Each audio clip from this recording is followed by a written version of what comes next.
राति पाहिले महाप्रभुंकर पवित्र घोषयात्रा भाई बलभद्र भौणी सुभद्रा सांगरे नहीं श्रीजीउ श्रीमंदिर जन्मवेदी अभिमुखे बाहर यह पूर्व आज श्रीमंदिर चली विभिन्न पारंपरिक नीतिकांति सेपरी रथारूढ़ महाप्रभुंकर दर्शन धार्मिक महत्व रही स्वतंत्र तेज आज नीतिकांति कौन रथ उपरे महाप्रभुंकर दर्शन विशेषत्व कौन एवं यार आध्यात्मिक तात्पर्य कौन ये सब प्रसंग में महाप्रभुंकर चुनरा सेवायत डॉक्टर शरद चंद्र महांती सहित आलोचना कर प्रतिनिधि अलौकिक गराबड़।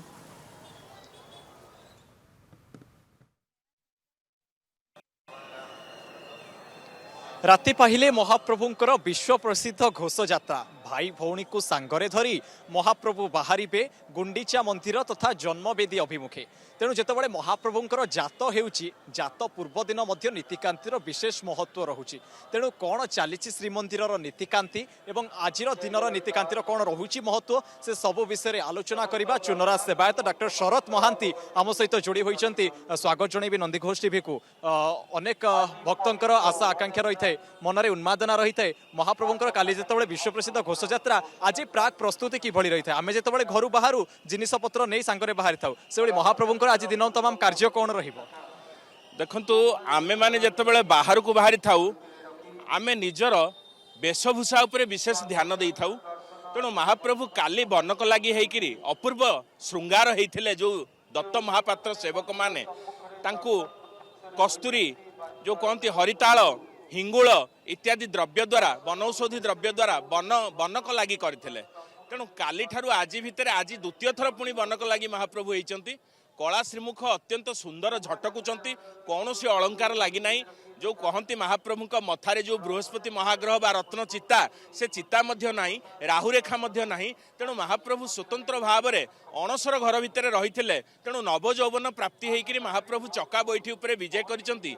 जो चका बैठी नाट्यमंडप जो अणसर घर चका बैठी उपरे जितेबाला से विराजमान करचंती इथे विशाल चेहरा साधारणतः भक्त माने रत्न सिंहासन गरुड़ पृष्ठभाग दर्शन करती अनेक दूर दर्शन करती। तेणु वर्षे गोटे दिन बा ए वर्ष 2 दिन पड़ी उभा एवं नवजौवन। तेणु आज महाप्रभु एते विशाल मूर्ति चका बैठी उपरे शोभा तहींकी कि उपमा दबा। तेणु से जहाँ देखा जाउचंती ताको भाषा रे वर्णना करिया पई आमे अक्षम। महाप्रभुंकर मंगला आरती आमे दर्शन कलु तापरे महाप्रभु गामुछा पिंधिले तड़प उत्तरी लगी वेश जहाँ कहती से तड़प उत्तरी वेश बा स्नान पूर्व जो वेश। तेणु महाप्रभुंकर स्नान नीति बा बिंब स्नान अनुष्ठित है जहाँ कि श्रीमंदिर भाषा रे अवकाश बोली कह जाए। अवकाश समापन पर तांकर वाहन पक्षीराज गरुड़ मध्य स्नान कले एवं जयविजय द्वारा बंद अच्छी।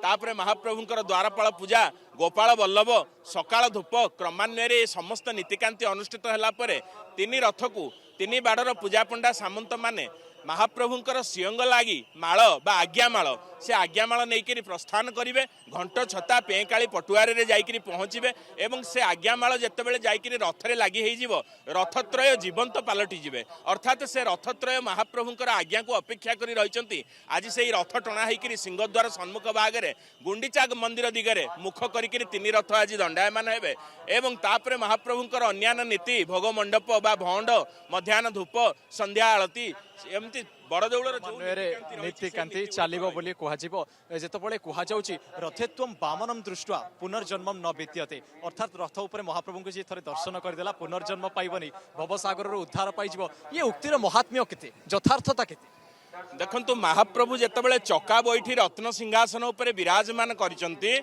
तांकर अंग वस्त्र आच्छादित होकर चका बैठी उपरे रहे। तेणु महाप्रभु बहुत उच्च बा अत्यंत उच्च विशिष्ट दर्शन मात्र के दर्शन दे था किंतु जितेबाला महाप्रभु पादहुंडन गति में पहंडी होकर रथारूढ़ हे रथ उपरे जो काष्ठ निर्मित जो चका बैठी ता उपरे महाप्रभुंकर अवयव बहुत गेड़ा देखाଯିबे बा छोट देखाजिबे एवं रथ उपरे दर्शन कले विशाल काय रथरे महाप्रभु से ही रथ तांकर नंदीघोष रथ तालध्वज दर्प दलन से रथ एते विशाल काय जे महाप्रभुंकर विराट विग्रह जहाँ कि कह जाए ब्रह्मांड कोटि कोटि ब्रह्मांड जहाँ देहरे श्रीअंगरे समाहित होकर रही था से रथ को मध्य मर्यादा देकर छोट देखा जाती रथ आगे एवं रथे तु वामनं दृष्टवा पुनर्जन्म न विद्यते बोली कह जाए जो उक्ति तार सार्थकता रही महाप्रभु को रथारूढ़ अवस्था जो भक्त दर्शन कर କରିବ ଜନ୍ମ ଜନ୍ମାନ୍ତର ପର୍ଯ୍ୟନ୍ତ ସମସ୍ତ ପାପକୁ ପ୍ରକ୍ଷାଳନ କରିକିରି ସେ ନିଶ୍ଚିତ ଭାବରେ ବୈକୁଣ୍ଠଗାମୀ ହେବ। ତେଣୁ ତାର ଆଉ ଅପର ଜନ୍ମ ରହିନଥାଏ। ତେଣୁ ଏ ଉକ୍ତି ରହିଛି, ଶାସ୍ତ୍ରୀୟ ଉକ୍ତି ରହିଛି, ରଥେ ତୁ ବାମନଂ ଦୃଷ୍ଟ୍ୱା ଚାପେ ଦୋଳେଚୁ ଦୋଳେ ଗୋବିନ୍ଦ ଚାପେ च ମଧୁସୂଦନ ରଥେ ତୁ ବାମନଂ ଦୃଷ୍ଟ୍ୱା ପୁନର୍ଜନ୍ମଂ ନ ବିଦ୍ୟତେ। ତାର ଆଉ ପୁନର୍ଜନ୍ମ ହେବ ନାହିଁ। सुंदर भावरे ये उक्ति को वर्णना करिसंती एवं जहाँ कहउचंती जे आउ किछि घंटार अपेक्षा महाप्रभु दिव्य रथरे जेतबळे धारण करिवे बामन वेश धारण करिवे एवं भक्त माननकु दर्शन देवे से दर्शन करी भक्त माने कृतार्थ हेबे एवं ये भवसागर रु तरी जिवे। सेथि पई तो काहे केउ दूररु कोटि कोटि श्रद्धालु भक्त माने महाप्रभुंकर दर्शन करिवा पई ये दिव्य रथ यात्रार अनुभव नेबा पई बड़दाण्ड अभिमुखे धाई आसुचंती। पुरीरु वीडियो जर्नलिस्ट प्रदीप बारिक सहित अलौकिक गराबड़ों रिपोर्ट नंदीघोष टीवी।